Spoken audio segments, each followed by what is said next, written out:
Hold on. It's hard to overstate how much different NSPM 7 is from the over 200 orders Trump has frantically signed since coming back into office.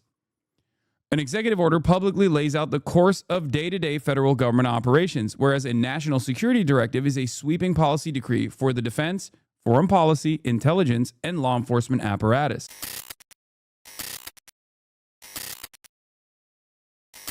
We're witnessing a new era of political violence. Have tried to murder President Trump twice and tried to kill Supreme Court Justice Kavanaugh. In Minnesota, legislators and even children attending Mass were gunned down in cold blood in 2 separate incidents. And an assassin targeted and murdered our friend Charlie Kirk. A sniper shot 3 people at a Texas ICE facility, and now more than 200 violent rioters were at a Chicago ICE facility chanting, "Arrest ICE, shoot ICE." At least one had a gun. We've seen this before. We saw it in Portland and with the LA riots. These are not peaceful protests. These are coordinated attacks by radical extremists, and anyone who threatens or assaults our federal officers will be arrested and charged federally, not in some liberal state court. Same goes for anyone who's funding and aiding these extremists. You will be dismantled brick by brick. We are taking our country back. Make America safe again. Roughly 48 hours after a gunman opens fire on ICE's facility, he ironically shoots migrants, but yet we know he was attacking the ICE agents. That was the target. He wrote it in a note. He wrote anti-ICE on a bullet, and yet you had these protesters in the streets shouting, "Arrest ICE, shoot ICE," when in that actual shooting, Rachel, in Dallas, ICE agents went in and risked their lives to try and rescue and bring those detained illegal criminal aliens to some safety, risking their lives. They have been blasted as Gestapo, but you know what I call them, are heroes. Absolutely. To go into the line you can see of gunfire. The video inside. You know what I call them? You Our see the heroes. migrants. Oh my God. Oh my God. Oh. Yeah, look at these dangerous protesters. They're deploying chemical weapons on our big beautiful. Oh shit, that's actually the ICE guys. Never mind. That's right. That's not actually that's nothing. That's not the protesters at all. That's actually the ICE agents that are doing that. Okay. Running from the vans going in, and then you see all of these ICE agents coming out in the opposite direction, running towards the gunfire. Running towards in order to rescue. And that's why they're heroes. Yes. Attorney General Pam Bondi wrote this on X: "The Department of Justice will not stand idly by in the face of such lawlessness. At my direction, I am deploying the DOJ agents to ICE facilities and wherever ICE comes under siege to safeguard federal agents, protect federal property, and immediately arrest any and all individuals engaged in any federal crime." How close do you think we are to a civil war? I think like this is just discontent. That's it. I don't think we're that close. I'm not one of those guys. I've never been one of those guys that's like, it's a civil war. It's a civil war. I think until they just like completely dismantle free speech and due process, you won't actually have like real militancy. I think at most it's going to be mass unrest. And one side is going to have to give. And if there are significant enough numbers, on the people who oppose these kinds of ridiculous actions from the government, then it will most likely cause the government to just like scale it back a little bit, like inevitably fizzle out. Ain't nobody scared of you, bro. Dog, he's back. First of all, Twizzy, I feel bad that you protected your Twitter account. I meant no harm. I'm not even joking when I say this, like not even a little bit, because it did feel like you ran away for a second because you felt like there were too many eyeballs. I will say I have met Steve Will Do It. I know you wanted to be a part of his LLC. I can put you in contact with him if you want. That's number one. Number two, hogs are always welcome here. Okay, we love, at least I do. I love a feet appreciator hog such as yourself. And last but not least, you know, a lot of your favorite content creators that you have on your profile, whether it be Keizo or whatever, like, you know, those are chill ass dudes. I don't know if they would like your worldview if they encountered it, because maybe you need to, you know, really reconsider your footprint, your profile, like what you put out there. But, you know, it is funny for you to have this level of hatred for someone like myself, but then also enjoy the content of so many people that I'm friends with. I don't understand it, but hopefully that'll allow you to reconsider, you know? These are people that I know personally. A lot of these people I've, you know, played sports with, interacted with, mostly positively. So don't know why you're this aggro towards me, but I feel like, I mean, he is also a massive gooner for sure. I mean, I could see that, but, you know, real recognize real on that front. But, you know, maybe you're just having a bad day and he wanted to let off some steam by being like, we're gonna commies or whatever. But, you know, just dial it back. Be normal, man. Be normal. Chill out. This guy's going to hunt and peck typing. You got to give him a little bit to reply. Wait, what? Yeah, Big Dog is gooning on Maine. Why are you so nice? I don't know. I just like, why am I so nice? Because people have bad days. No one is unironically that angry all the time. Like if he was following like, I don't know, Nick Fuentes or some shit, that'd be a little different. But this guy seems like more so a normie that's found himself on Twitch. Like he's spamming the Kai Cenat chat. You know what I mean? He's not like, someone has convinced him that I'm his op, but maybe he can turn it around. Better be careful these days with these psychos though. It's fine. Why do I get yelled at and this chug gets cuddled? Because the expectation is higher from you. If you're a leftist, you have to present yourself a certain way on the internet. And also leftists get more annoying. At least hogs are funny in their anger, you know? Also, half the time I get mad at like a leftist is because I'm also demonstrating compassion and then you're yelling at me for doing so. You know? You just come in and you're like, how dare you? How dare you? How dare you act as though people are a product of their social conditioning? You. Like, that's why I yell at leftists as well, because I'm like, please stop. It's just, this is my worldview. We're going to have a little bit later the acting director of ICE, Todd Lyons, on because this is why you have so many haters. They're just fans trying to get coddled. That's probably what it is. We're also going to get into the fact that these apps that are tracking the location, that are giving the location of ICE agents, is putting them in increasingly danger. If you've developed this app, right, and I get it that, you might have an app for like cops that are waiting, speed traps. That's one thing. But I don't know what the other purpose of one of these apps is. They're designed to track ICE and to let people know where ICE is and is going. If you wind up giving information to a shooter who then uses that to somebody, why are you not going to be held culpable for that? We talked to Jonathan Fahey yesterday, the former ICE director, and I asked him if, are these apps breaking laws? Yeah. He makes the case that they will. There's a disclaimer on these apps that says that this is for information only and not intended to obstruct with federal immigration law, but that's exactly what it's doing. Now, connect all the dots, Charlie, very quickly. You see ICE agents and operations are being put on real time on these sites where people can find it. And one party, in this case, the Democrats, continue this insane rhetoric dehumanizing ICE agents as Gestapo in slave patrols. The likelihood that a deranged individual will act upon it, that's exactly what the sort of thing we just saw in Dallas. An 800% increase in attacks on ICE. Clearly, I think you make a great point, Charlie. I'm Steve Ducey. I'm Brian Lee. And I'm Ainsley Earhart. A protest that erupted after Yeah, this was a major L for America in general.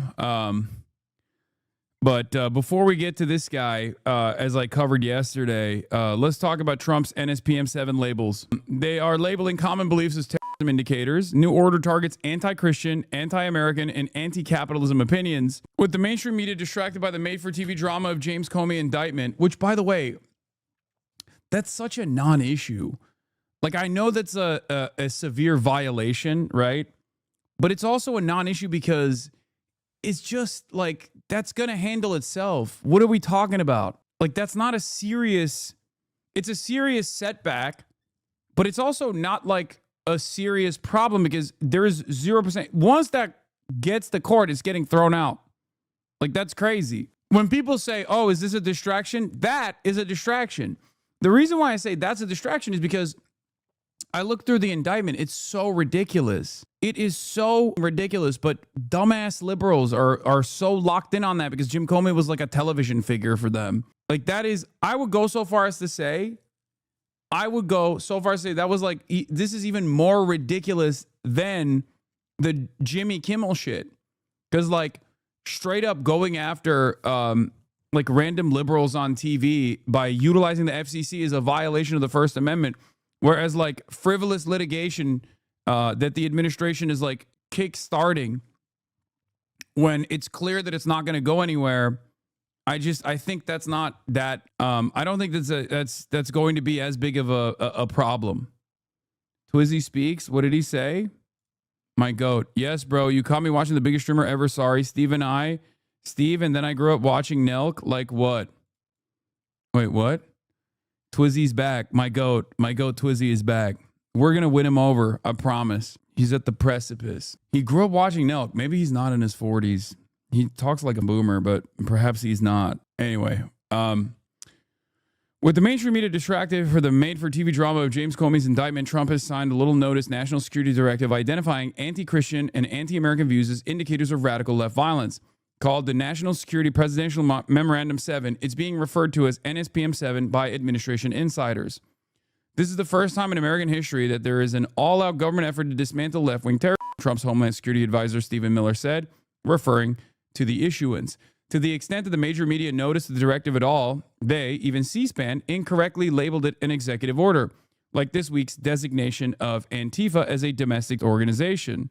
Wait, hold on. It's hard to overstate how much different NSPM 7 is from the over 200 orders Trump has frantically signed since coming back into office.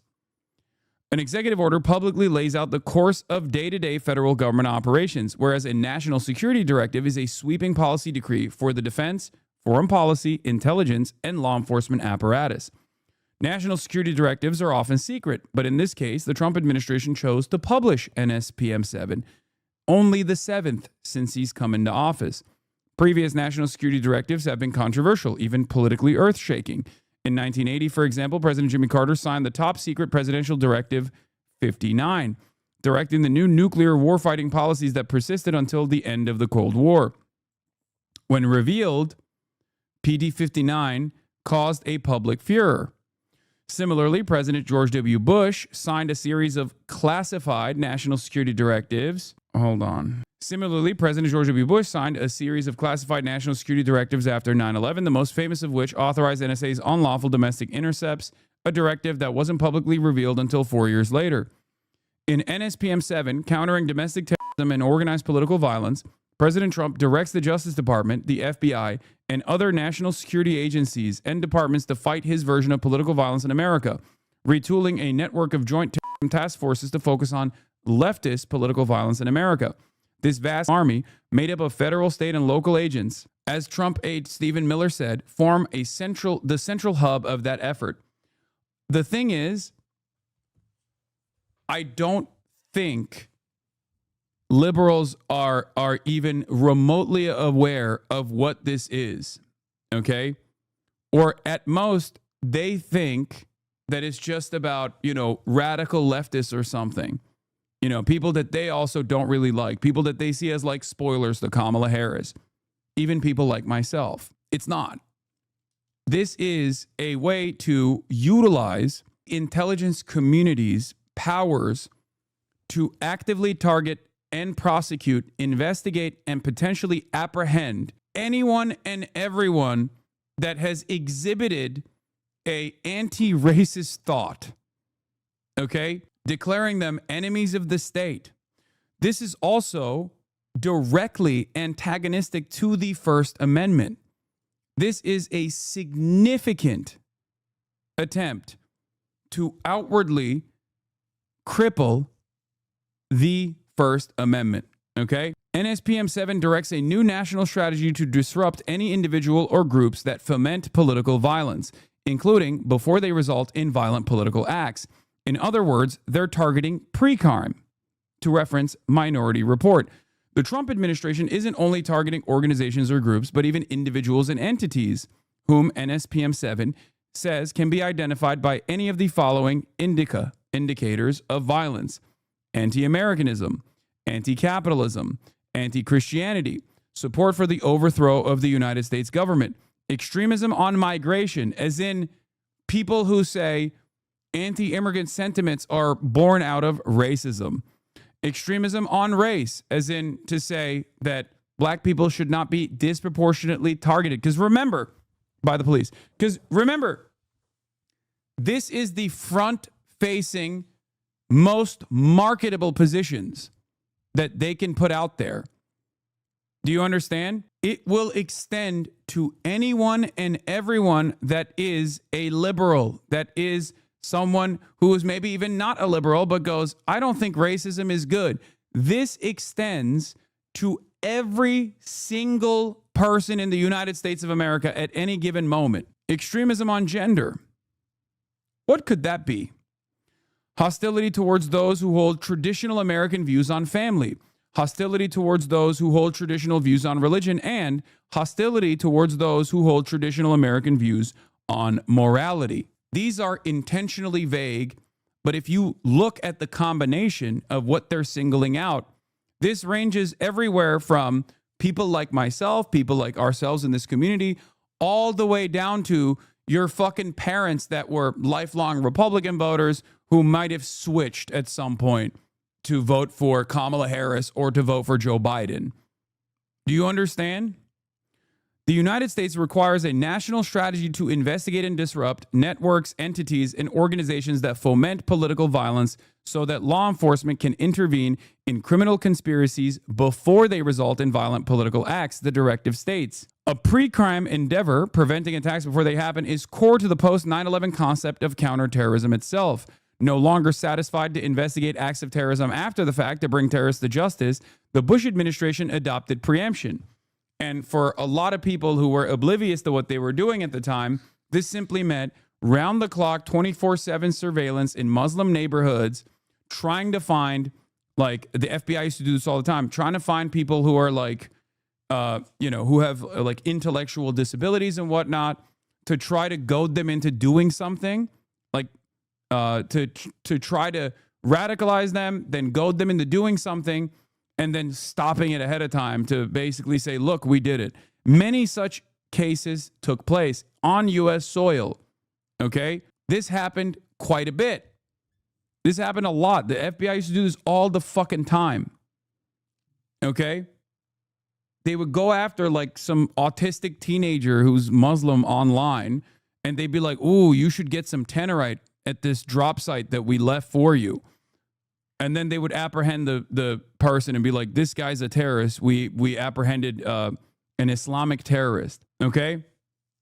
Overseas, that led to aerial assassination by drones and special operations kill missions.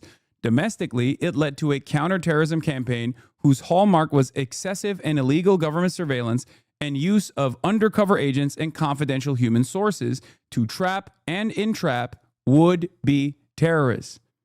You don't actually have to do anything wrong for the federal government to try to present an argument, because in this circumstance, it's more so about building a narrative.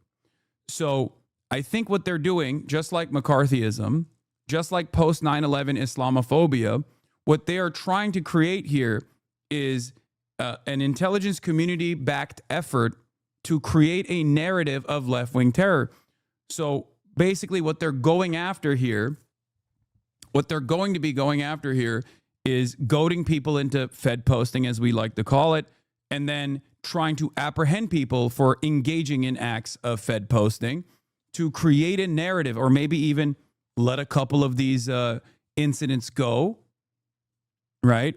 Coerce people, intimidate people into taking action, and then letting a couple of them go, and then say, you see, this is a real dangerous, this is a real violent and dangerous endeavor, we must react.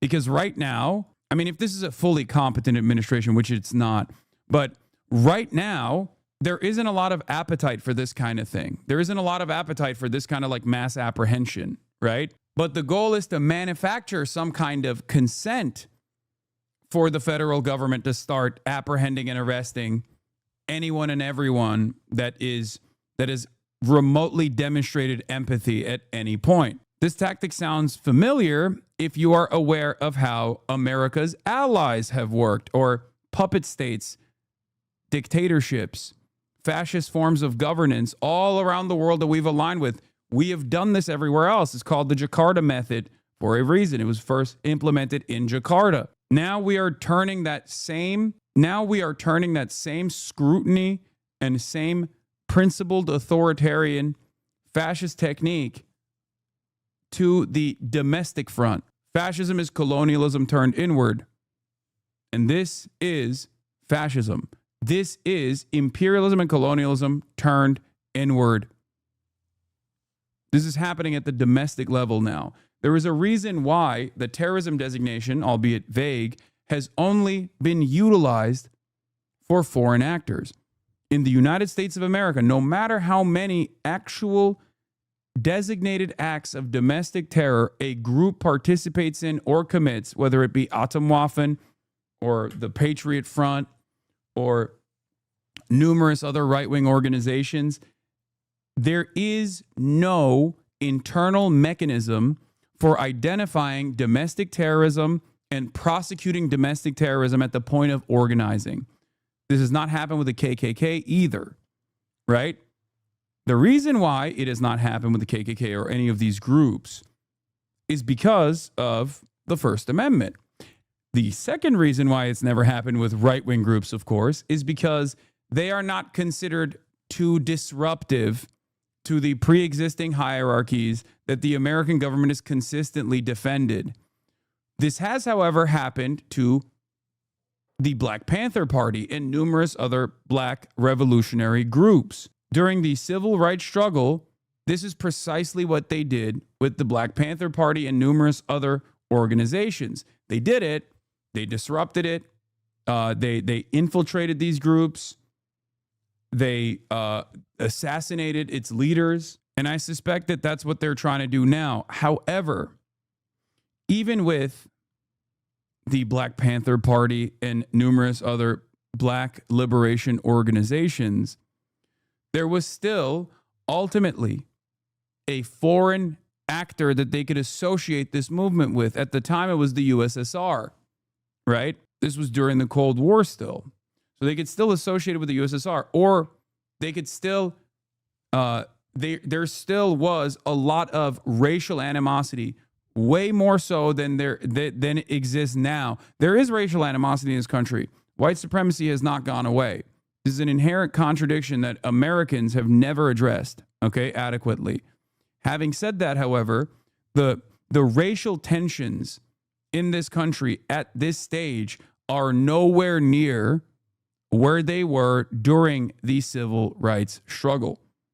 Okay? The reason why I'm bringing this up is because I do not suspect there is enough appetite from the broader base of support, or even just like the broader base of Americans, to allow the government to intercept, infiltrate, and engage in this kind of ridiculous prosecution for any kind of anti-racist organizing, for example. So on the one hand, I don't think liberals are aware of what's coming next. And I keep repeating this over and over again. I talk about how dangerous this is, how worrisome this is, and how un-American this is, even though it has happened throughout different periods of American history in our darkest chapters. But also, on the other hand, I think once it kicks into high gear, more and more Americans will start getting frustrated. Adam Johnson reports on a similar incident. A federal judge Thursday sentenced a former U.S. Navy sailor to 12 years in prison for plotting a terror attack against a naval station, Great Lakes in Chicago's north suburbs, and seeking to help the Iranian government move radioactive material to the United States. Of course, there were no Iranians involved in this. Reading this headline and article, you would have no idea no Iranians were remotely involved in any of this. Like 99% of FBI foiled terror plots, the plot was a whole cloth invention of the FBI targeting a single dipshit in an elaborate Truman Show style ruse. A reasonable person would come away reading this tweet and article under the distinct impression Iran was attempting to smuggle in radioactive material into the U.S., but they weren't. No Iranian or radioactive material were involved. Some moron simply thought they were because FBI duped him into thinking they were. All of this politically consequential information is lost. The FBI foiled its own plots so they can, 1, scare us about official enemies, and 2, trick the public into thinking they're all Jack Bauer. The vast majority of these foiled plot cases are total horseshit. This is from the Human Rights Watch report from 2014, The Illusion of Justice, talking about exactly what I was saying about the FBI consistently building up a narrative of like Islamic terror at the height of the war on terror, the global war on terror, in an effort to universalize the fears that Americans should feel so they feel more self-righteous and more comfortable with all of the domestic interference in political organizing, and also feel more comfortable with the metric ton of violence that we were dishing out in the Middle Eastern region. Some analyses show, according to Salon.com, that only 1% of quote-unquote terrorists caught by the FBI could actually be said to be quote-unquote terrorists. Like, you know, people who legitimately, on their own, radicalize and choose to take action, and then the FBI infiltrates or intercepts their communications with like a foreign entity or whatever, and then stops them before they actually engage in an act of like stochastic terror. Okay? The overwhelming majority of intelligence community operations of this sort are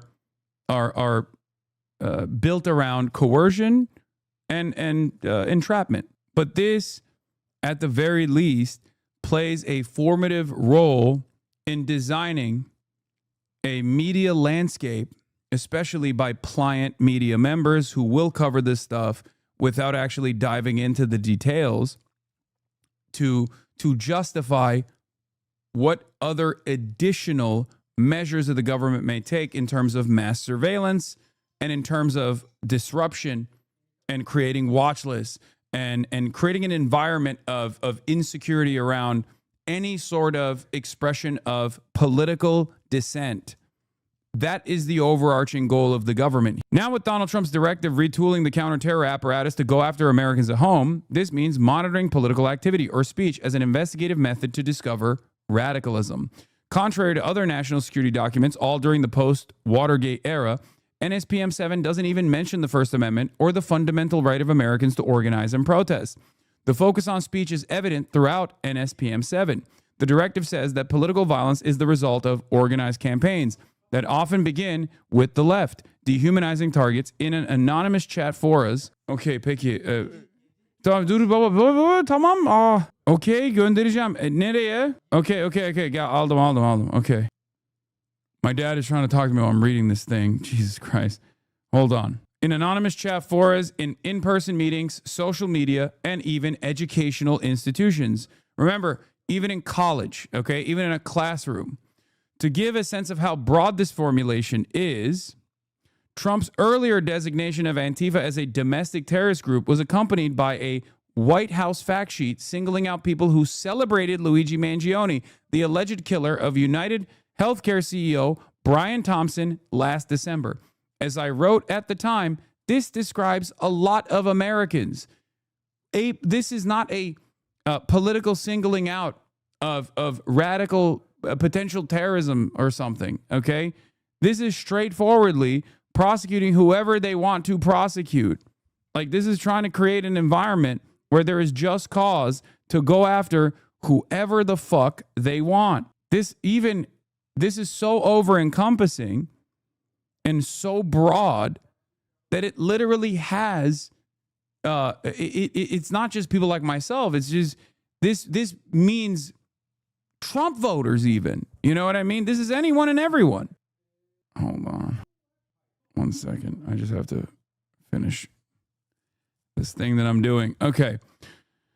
Trump's new national security memorandum also alludes to Mangione, but adds to it even larger categories of potential targets.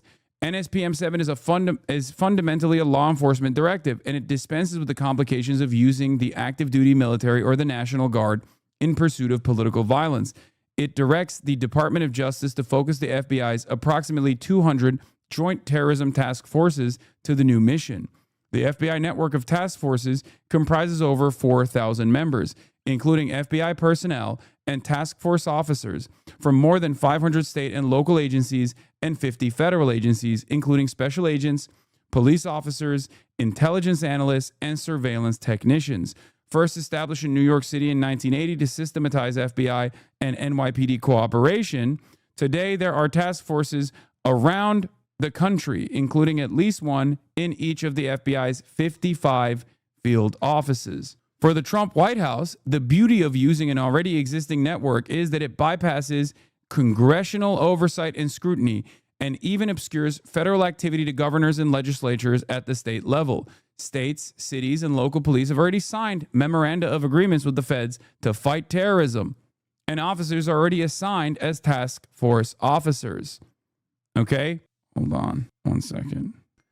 NSPM 7 says that the JTTFs shall investigate potential federal crimes relating to acts of recruiting or radicalizing persons for the purpose of political violence, terrorism, or conspiracy against rights, and the violent deprivation of any citizen's rights. These last two parts here are also intentionally vague to be as broad and as over-encompassing as possible, okay? Because some of this stuff, like radicalizing people for the purpose of political violence, directly intervenes with the First Amendment, because you can say that about anyone, right? You can say that about anyone and everyone. Your cook, no. I mean, yeah, this is basically written as a fucking, written as a way to apprehend and single me out as like a fucking domestic terrorist, but it's written in such a way that it also extends to fucking literally David Pakman even, you know what I mean?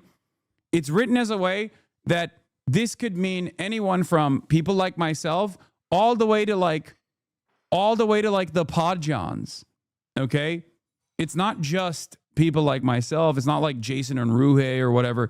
It straight up implies, the way this is written, it straight up implies that if you're like a part of the Satan Church, for example, and you know, you're doing like a fundraiser or a back to school drive or something, you are potentially liable here. You can be prosecuted. You can be investigated. Philip DeFranco, like every single person that has ever conveyed any sort of like anti-racist statement is liable for an investigation or a prosecution. There's a gender indication there that means that if you're gay or trans, again, you could be pegged as an extremist.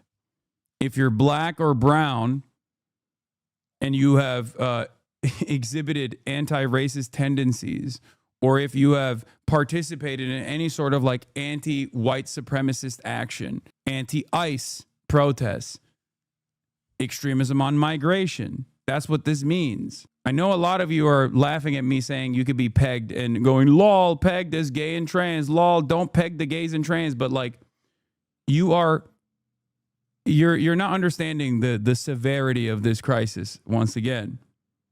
Okay? This is an attempt to criminalize any sort of non-Republican viewpoint. I don't even want to say leftist viewpoint here.